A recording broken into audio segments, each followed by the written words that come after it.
তেলের ভিতর প্রথমে আমি পেঁয়াজ দিলাম, তারপর পানি দিয়ে দিলাম, তারপর 1 চামচ লবণ দিলাম, 2 চামচ হলুদের গুঁড়া দিলাম, 2 চামচ মরিচের গুঁড়া দিলাম, 1 চামচ ধনিয়ার গুঁড়া দিলাম, 1 চামচ জিরার গুঁড়া দিলাম, আধা চামচ গরম মশলার গুঁড়া দিলাম, 1 চামচ মাংসের মশলা দিলাম, আদা রসুন দিলাম,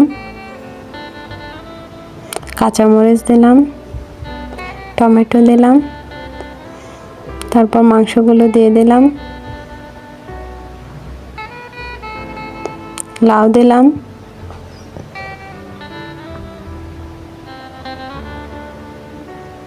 তারপর লাউ আর মাংস কষানোর পর ঝোলের জন্য একটু পানি দিয়ে দিলাম। কিছুক্ষণ হওয়ার পর তারপরে ধনিয়া পাতা দিয়ে দিলাম। হয়ে গেল আমার লাউ দিয়ে মাংস রান্না। আল্লাহ হাফেজ।